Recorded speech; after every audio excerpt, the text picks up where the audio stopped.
A couple reminders about CISLL. This is your leadership team. I'm Lindsay Harris. That's Allison Gladfelter. The rest of our illustrious leadership team are dispersed amongst you today.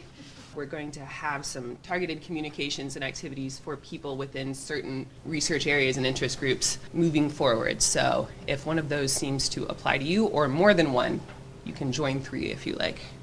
We have the pleasure today of announcing our POP grant winners. We had 4 this year. Our 2 faculty POP grant recipients. POP, for those of you who are new, refers to proposal or pilot grant. So this is some seed money to help people collect pilot data or prepare a grant proposal for external funding. Our winners were Drs. Malecki and Demaray from psychology and Dr. Rupno from mathematical sciences. And we had 2 student winners, Marisol Perez from the health sciences program and Duankamon Winukun from educational psychology. So congratulations to all of you.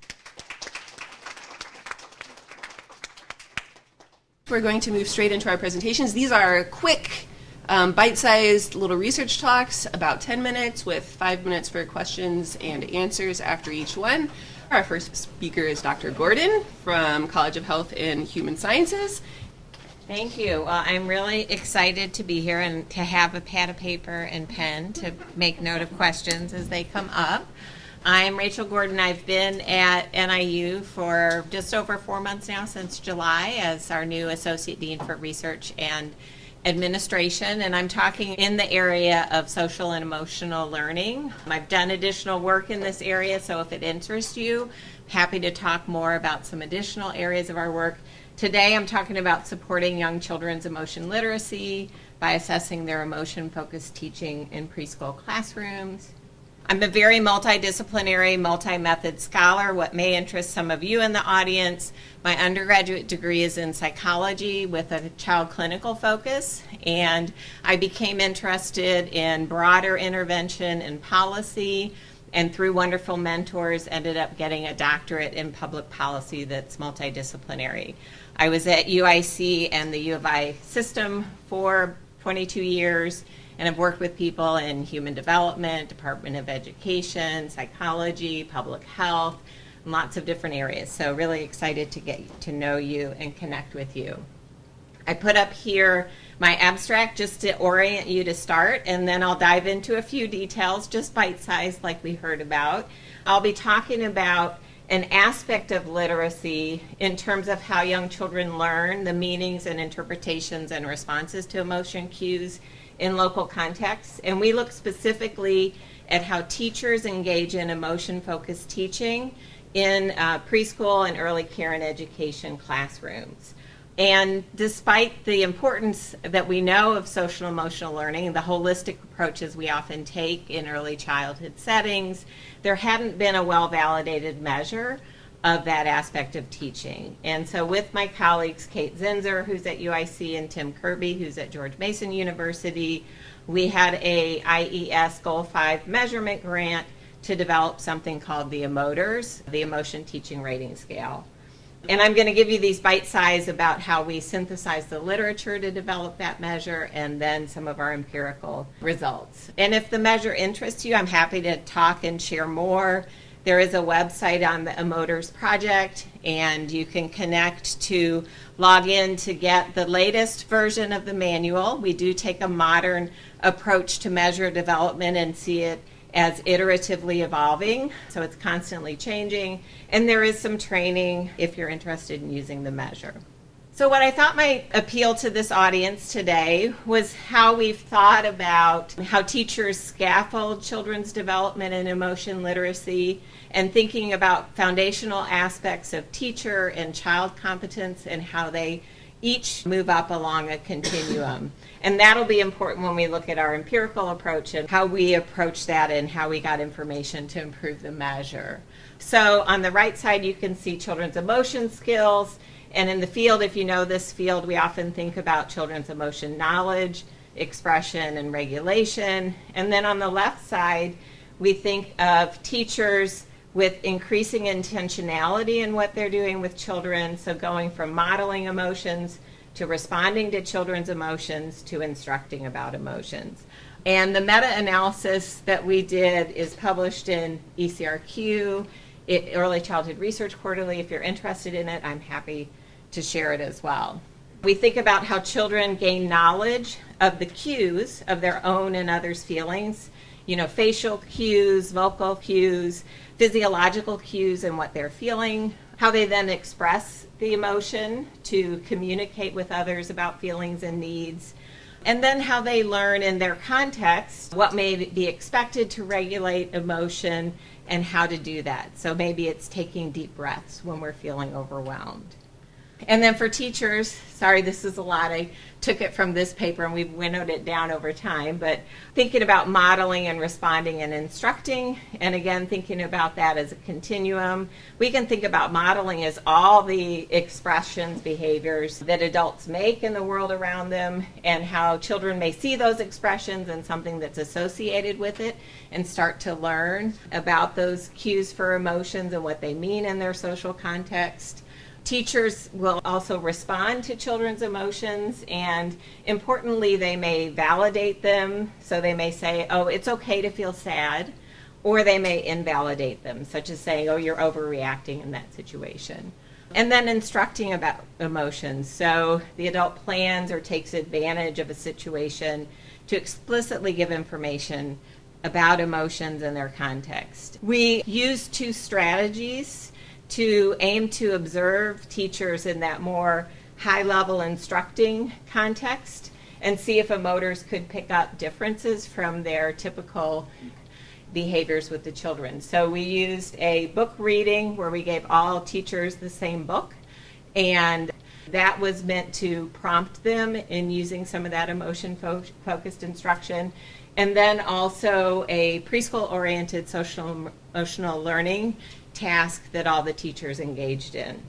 And those teachers were from the empirical data. I'm just going to tell you about measure development today, and at the end I'll come back to what I mentioned with those interventions, which we're working on writing up right now.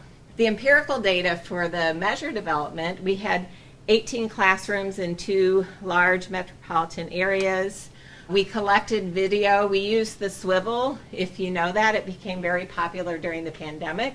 We were using it before the pandemic. So it's a base that you can put any camera in. We used iPads in this case.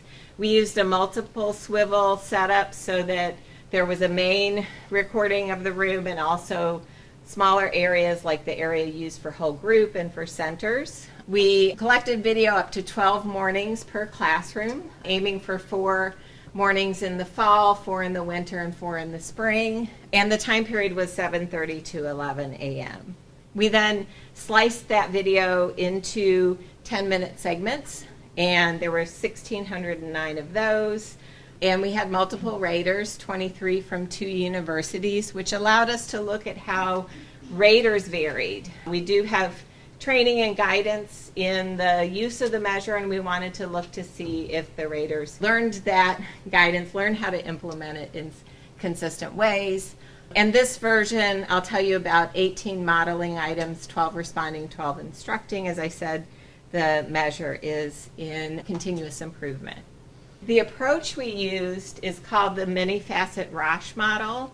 It's a 2PL item response theory model. If you know that field, again, happy to talk more with you. My colleague Kara Stick from psychology, she and I were collaborating before I got here, and she uses this approach as well. So we're doing some work together still in that space. It's a logit-based model. The nice thing about it is it puts the objects of measurement, which might be teachers or the occasion slices is what we're looking at here, on the same scale as the items and the raters. So that's the distribution of occasions on the left, the items in the middle, and the raters on the right. And we focused especially on the item distribution in item development, but each of them is meaningful. The raters on the right, if they all used the manual in exactly the same way, the dots should all be lined up on exactly the same spot. And you can see some distribution of the raters.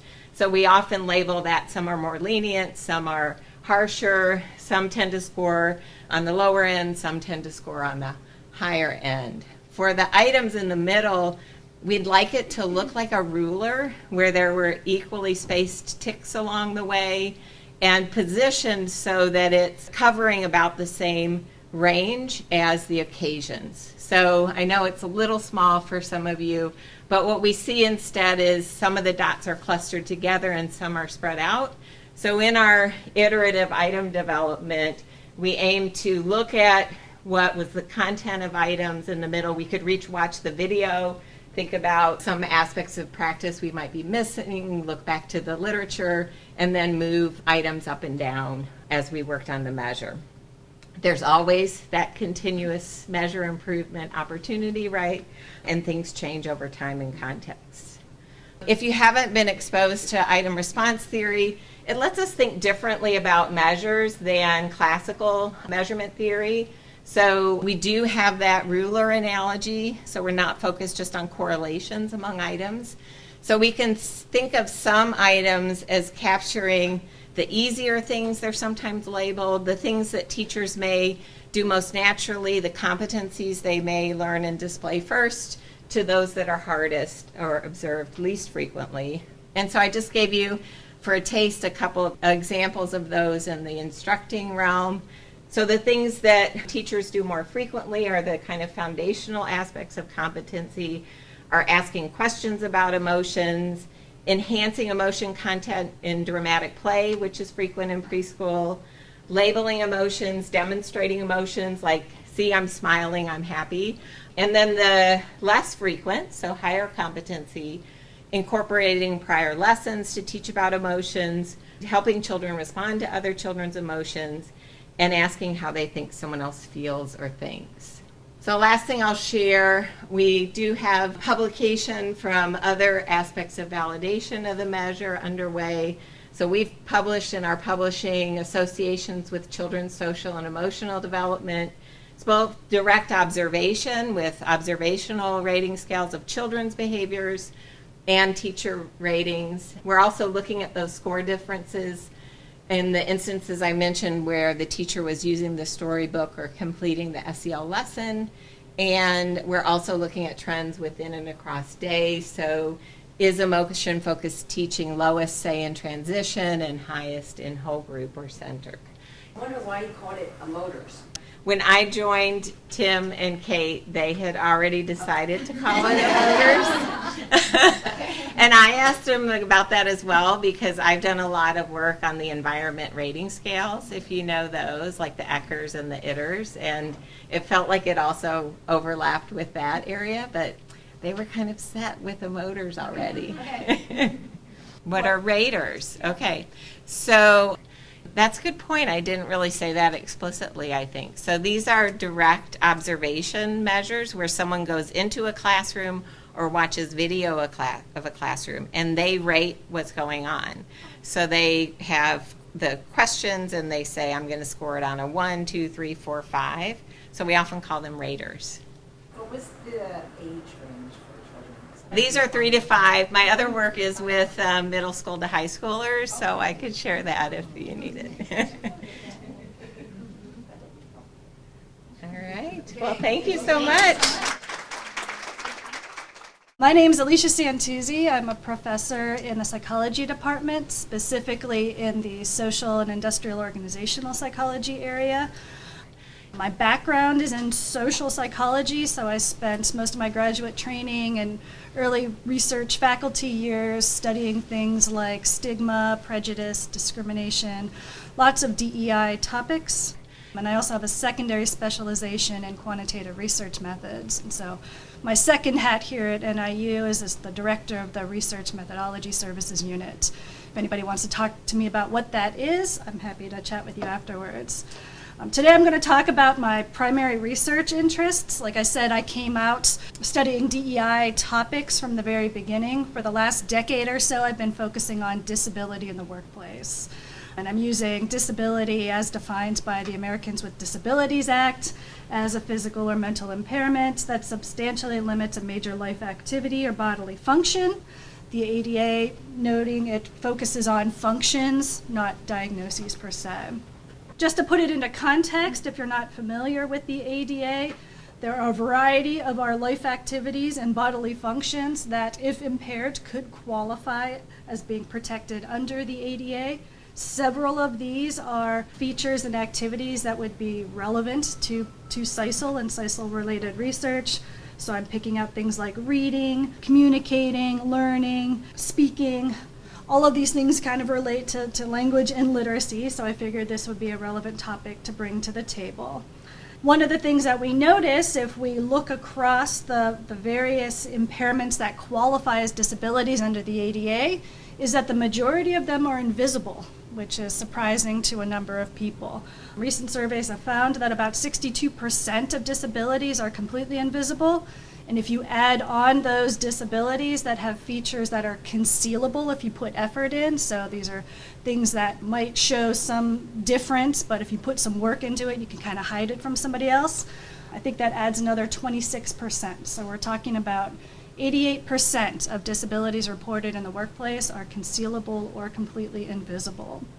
Technically, a lot of workers can go about their day without telling their employers. But there's a lot of reasons why employers should know about one's disability. First of all, disclosure is what kicks off the process for any kind of legal protections and due accommodation. So it's kind of a required step to become visible or at least disclose in the workplace.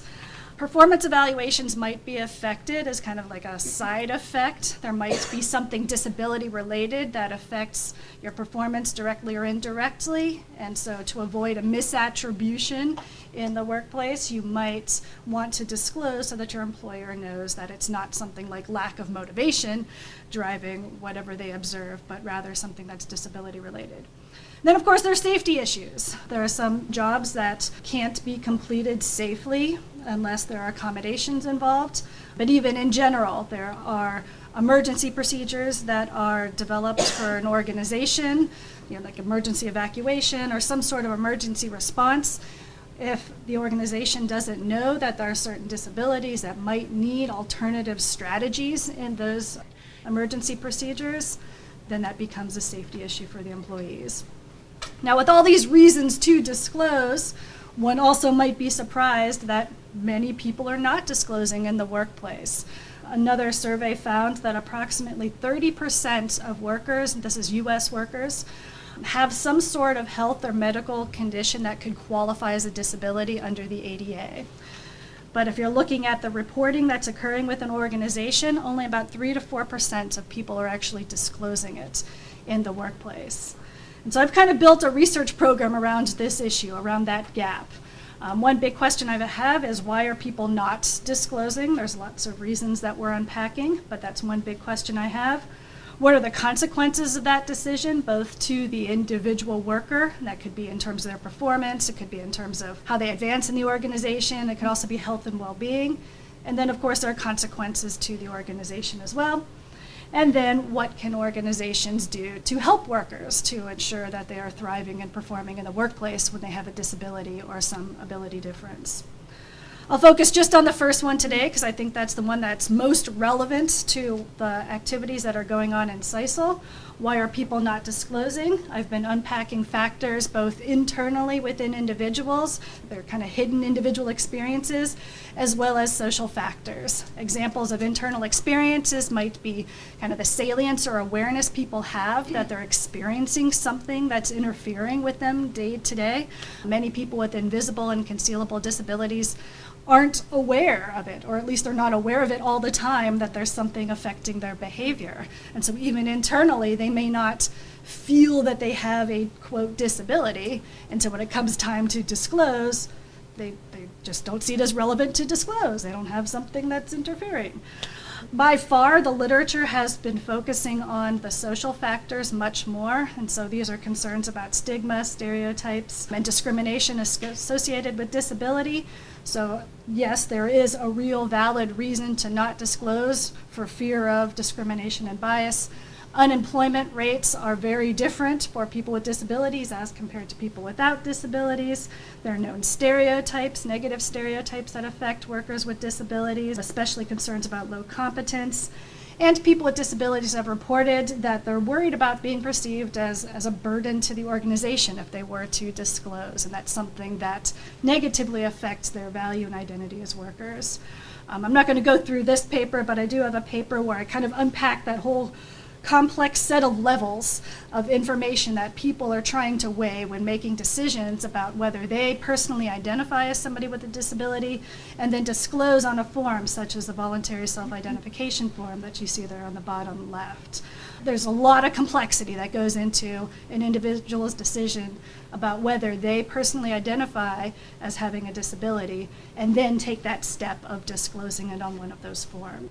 The recent research that we have done qualitatively, it's not my favorite type of research, but I did it and I found it to be valuable.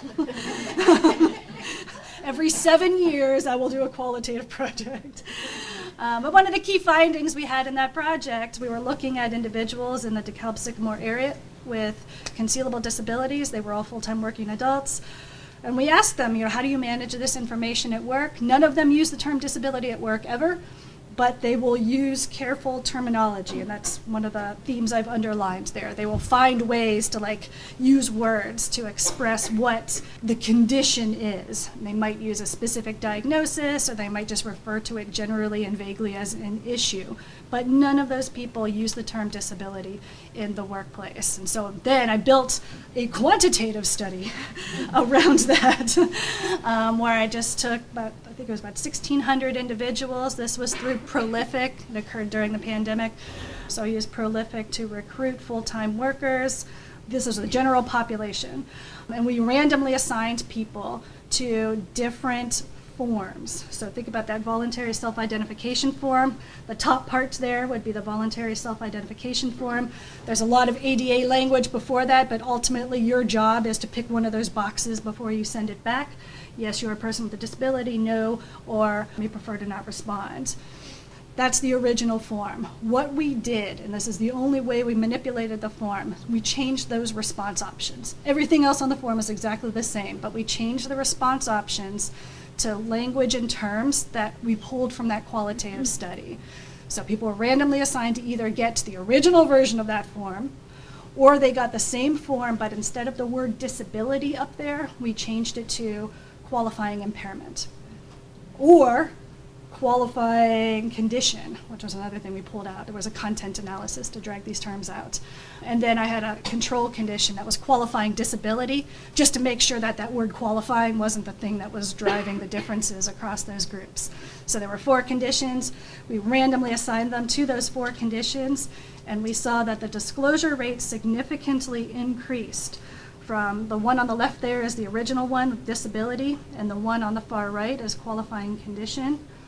That is the disclosure rate in the general population. So people with and without disabilities, we were expecting about 20% to report, 20 to 30%, and it went up significantly between those 2 conditions. It went up in the other conditions as well, but not statistically significantly so. And we saw that there was a special increase that occurred, particularly among those who had psychological disabilities or health and medical conditions. So although everybody kind of went up a little bit, the psychological conditions are the ones that reported especially more.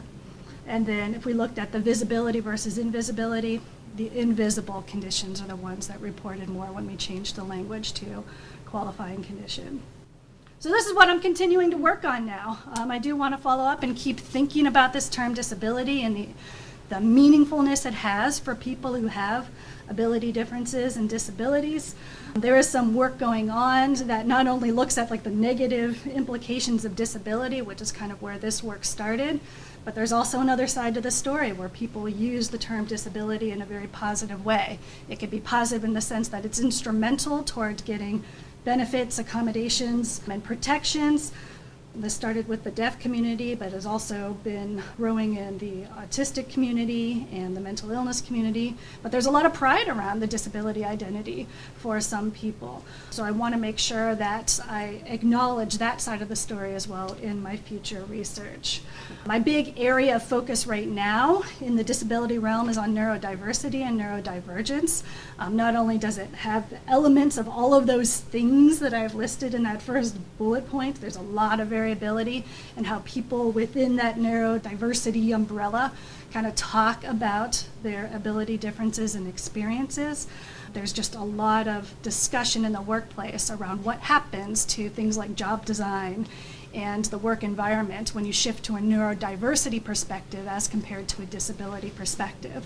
So it's a language change, but there's also got to be like a follow-up climate and culture change that kind of goes with that. And so that's driving a lot of the work that I'm doing now. I'm co-editing a book on that right now, which is quite the endeavor. Sounded good at the beginning. Now it's a little bit different, but so that's a big piece of what I'm working on now. And I think the last piece of that is, of course, yeah, I'm an IO psychologist, so eventually people are going to expect me to turn that into practices to be used in organizations, but we'll get there. Part one is that a justified fear. Is there evidence that they'll then face backlash at work? And second, if it is, do you think on balance the benefits of disclosing a disability outweigh the potential backlash that someone might face? Yeah, so that second one is the research program that I've had for forever, and that's ultimately what we're trying to get at is there a net benefit? And I have I think 5 active studies right now, some of them in neurodiversity, some of them on mental illness, and one with a population with hearing loss, trying to uncover that. They're daily diary studies, so using our favorite multi-level modeling to kind of unpack that issue. But yeah, that's a key question that I'm always getting asked and we're trying to answer. There is a real valid stigma. I mean, we see that just in the statistics, right? The employment rates are way lower for people who report disabilities, especially those with neurodivergence. I mean, we're looking at like a difference between about 80%, 79% for the general population without disabilities, and it's like 23 or 24% for working adults with ASD. There's a big gap there, and you see a similar gap with compensation and wages and with underemployment, so people being employed at levels kind of beneath their skill set and abilities. There's plenty of evidence on the broad statistics. As far as concealable and invisible disabilities go, the majority of people are responding and behaving based on anticipated stigma. There wasn't a whole lot, like in that qualitative paper that I complained about, I don't think anybody reported a significant discrimination event that they personally experienced while at work, but they were significantly worried about possibly being a target of discrimination and bias, and that's what's weighing on them day to day when they're at work, and they're putting in efforts to manage their identity, and they're putting in efforts to manage the environment around them, and all that effort together comes with a cost to both well-being as well as downstream performance. And so getting to that second part of your question is those are the factors we're trying to weigh, is like to what extent is the identity management worth it to individuals? And I don't think there can be a simple answer, right? Because I think it's about the effort, at least that's the hypothesis that I'm following up on. People can do it successfully without effort. It might be to their advantage to not disclose. But to the extent that it requires effort and costs them resources, physically, psychologically, and socially, then it might tip in favor of disclosure being the better way to go. But that's super empirical. Would you ever put in things like why the university or your organization would want this, or what protections the university has? So I'm wondering if you do any of those kind of things. Well, I don't, because I'm still trying to answer the question as to whether that's to their benefit to do that. Okay. Right? But I think an organization could encourage that. I mean, all that boring language that you skip over are the ADA protections. Like, this is required if you want to request accommodations, and when you self-identify with disability, you are warranted these protections. That's what all those words were. It's all legal. Yeah, nobody really explains it very well, right? But I mean, it's just to me, it's such a strange process in the sense that, like, you have to come to that conclusion for yourself that you are willing to label yourself as a person with a disability. And that's what gets you to check the box. That is the gateway to all of that boring language for you, all those protections and accommodations and things like that. And that just seems, to me, that seems kind of silly. That's a very narrow, and I see that as problematic. And so in terms of policy change and stuff down the road, I think the disability term itself, just because there's so much history and weight behind that particular term, I think that's part of what's preventing people from actually taking advantage of all of those things. So it's a step. You should read that form, though. Thank you.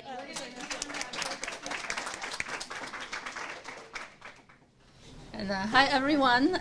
I'm Chung from audiology. I think, like most of you are speech, and then I am doing something that is trying to identify hearing loss so that people can learn or people can communicate. So that's my connection to the speech world. In our labs, we have several students working on that, and some of them have already graduated. And then what we did was to develop an automatic hearing test so that people can actually just, play the game, and then they can be identified whether they have a hearing loss or not. And then why do we want to do that? The reason is because, well, WHO recently had 2 reports. One is that how many people have hearing loss. The other one is like, okay, if they have hearing loss, what can we do with it? How can we find those people? Hearing loss is divided into mild hearing loss, moderate hearing loss, and then moderately severe to severe, and then profound hearing loss. And WHO defines in 1 year if you have moderate or above hearing loss in the better ear. That means the other ear can be dead or can have a lot of hearing loss, like profound hearing loss. But then if your better ear is less than moderate, then you actually don't have a problem. That is a problem by itself, according to the audiologists. But certainly, they are not very, well, they're listening, they're trying to listen. So this is the definition. In the better ear, and then if they have moderate or above hearing loss, then it's called a disabling hearing loss. And then in the world, and then you can see the bubble, most people have mild hearing loss. And then what they are defining is these, not the very mild.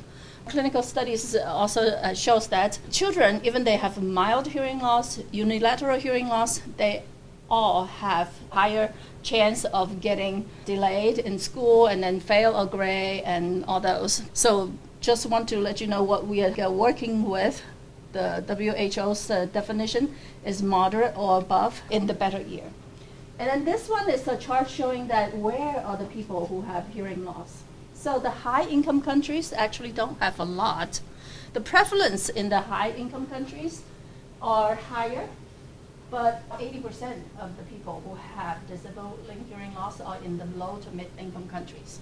So in those countries, audiology programs are not there, audiologists might not be found, and all those things. And then we say, okay, what are we going to do?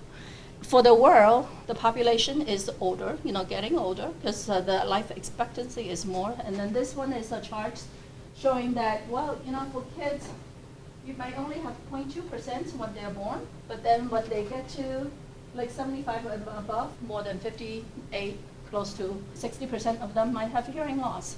So then we're dealing with a huge amount of people who have hearing loss, and then how are we going to identify them?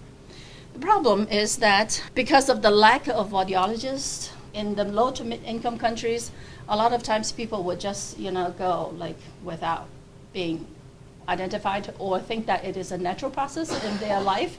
So then you don't have to take care of it. So it's like you develop heart disease because you're getting older, so then you don't have to deal with it.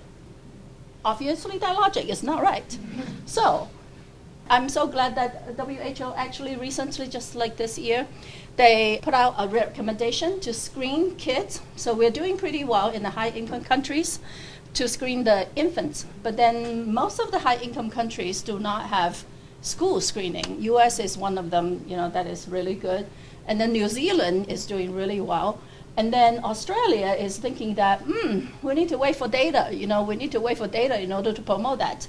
But you think about like Australia is a really high-income country. They have a lot of programs, and that's the status they're still in. So then we need to do something about this if we really want to screen all these people. And then in no country, they are screening the older adults. So no systematic screening of the older adults. But then you think that, well, 60% of them has hearing loss. So why are we not discussing that? Well, I'm sure that you have the grandpas who can't hear you, but then they think that it's somebody else's, mumbling, not their problem, not their hearing problem. They need to have audiometers, and then they tell them, hey, you do have some hearing loss. So, that's what we do. What we want to do is to do mass screening. So if you have a machine, and then you can give instructions to a whole bunch of people, and then they can do it by themselves. So why do we start with this is because we come up with these things, they're important. So then we want it to be inexpensive, portable, easy to use, and they have no confusion. We also want to find out, who's lying and who's not, and then are they reliably responding to those things. And we also want the graphics to be pleasant. And then other characteristics of the program, we couldn't find anything with all those criteria met. So that's why we did it ourselves. And then other things that we have in this program is that we use the iOS because it has the same hardware, software, and specifications. So if you develop it for one device, you can actually use it in all the iOS system devices. And then the rest of them, let's just go through the program. So this is the main page. Doesn't look like really attractive, but it's going to get better. So, all right. We also have this calibration screen. So whichever transducer means that whichever headphones that you use, you can do a calibration and then use this program. And then there's a feedback loop that would automatically measure what is the default, and then you enter those numbers into these two rows, and then the program is going to automatically correct for that headphone so that you can measure the hearing in dBHL, which is the dB hearing level. Is based on the average hearing threshold for a lot of people, both sexes, and then with people between 18 and 25, and without any otologic problems. Then we also have this test screen, and then you can pick any of the frequencies. And then we allow the protocol, and then we also test it in Brazil. So you're going to see the data. So then that's why we have the Portuguese version there too. This is how it works, and then the audio is not very good, but then you get the idea. So if the top one has the sound, then you press that one. Then you're supposed to press this one if you hear it. If both of them flashes, but then you didn't hear anything, then you just press no sound. So that's how how it works. The procedure is based on the ASHA recommended procedure, down 10 up 5, and then in the beginning we would go 20 dB up or 20 dB down. And then after the first run, then we will go up 5 and then down 10. So go in that sequence. And then we also have this results. So you can see the progress. Actually, you can see, okay, this one is responded correctly. Red didn't respond or responded wrong. Correct. And then we also have no sound trial. So then how about if the kid, just randomly press the buttons, and then we have no sound trial, and then if they did it okay, and then that's a check. And then how many no sound trials we presented, and how many of them they actually pressed no sound. We recorded that as a reliability.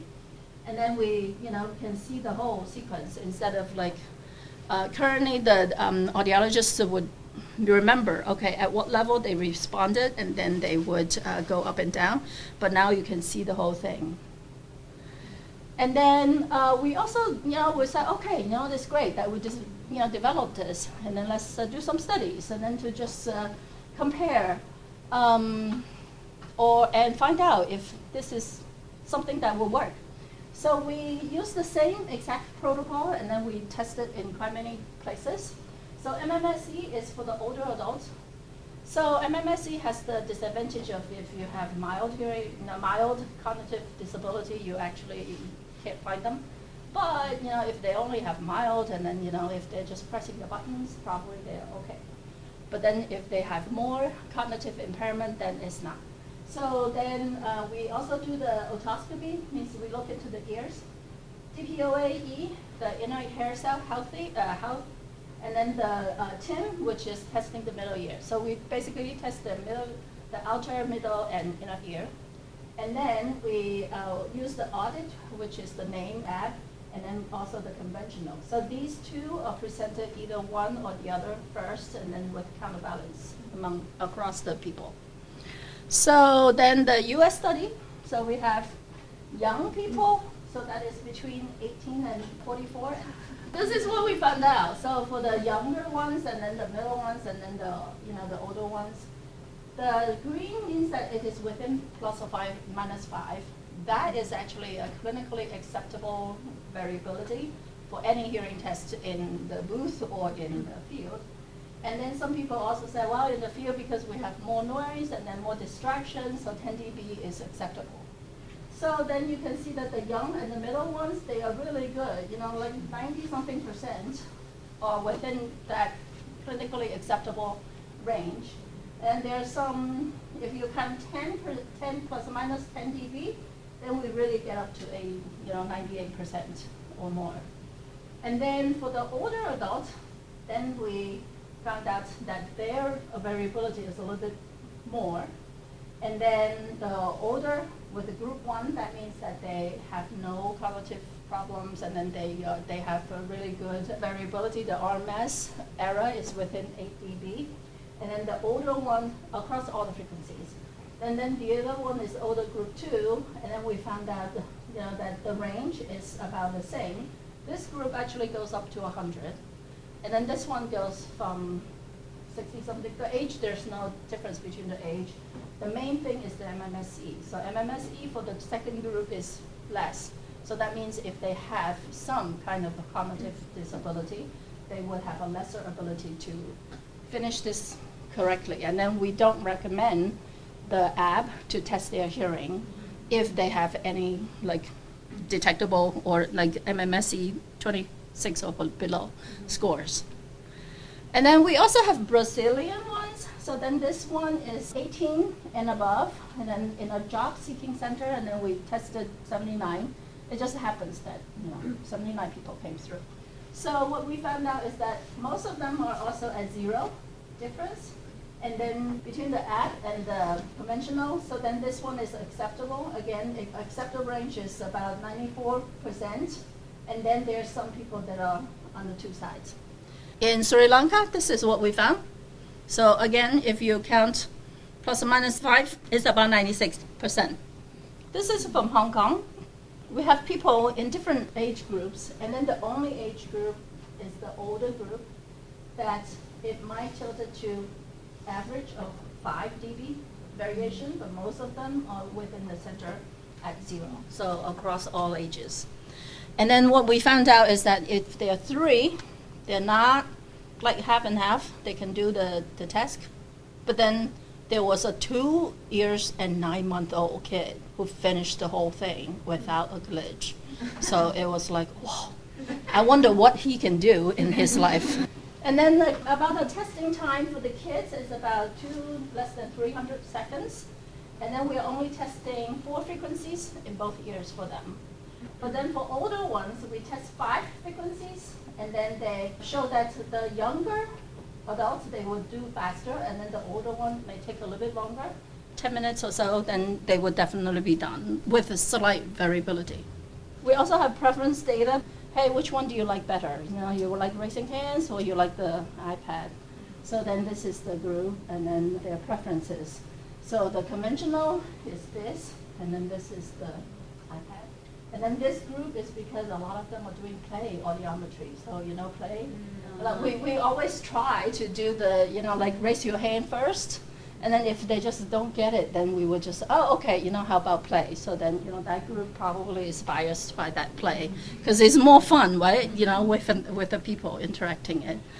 So the conclusion is that it's pretty good to use it as a screening tool. If they pass, then they go on their happy life. But then if they have hearing loss, then we say, hey, maybe it's time for you to see an audiologist. And this is the children's. So we have animal sounds. That one is still developing, but then that's what we did. Those are the stimuli. Where do you see rolling this out first? For what populations? Anyone who will want to use it. Basically, we're testing in these locations because I have connections. The result is pretty good. We also tested in Taiwan too, but then the data is not analyzed yet. So we tested in Hong Kong, Taiwan, Brazil, Sri Lanka. So 2 high income and then 2 mid-income countries. How was your success rate, especially with like the elders and, for example, those with dementia who don't usually respond? No success rate. They should be tested by audiologists. Yes. Or, some of the tests would be electrophysiology. They don't have to, do anything. Then we would just run ABRs with a threshold searching, so then they can find their thresholds. How do you see moving us forward to get policy for adult screening? Look at the beginning data, right? Like 60% when they get up to 70-something years old, and then that is a huge number. It is just being ignored, and then the education is not there. People, think that is a part of the old age, and then so that's normal, and then they don't take care of it, and then or you guys need to enunciate, speak to me louder, face to face. So so those are the things, right, that we are dealing with. And then it also goes to the stigma too, right? Because people think that if I'm, I have hearing loss, I'm old and I'm not attractive. And then another powerful thing is the WHO's recommendation. WHO says so, and why are you not doing it? So, And then also it is related to their health too, because more and more data is saying that so hearing loss is associated, not causing, with higher rates of dementia, and then higher falls, and then lesser brain volume, and all those things. So in general, we do need to take care of these communication problems. And then if they're not communicating with other people, then they, a direct consequence may be, not going out as much. Social life is not good. Depression, and then loneliness, and all those things will come when you cannot communicate with other people. So hearing is very important.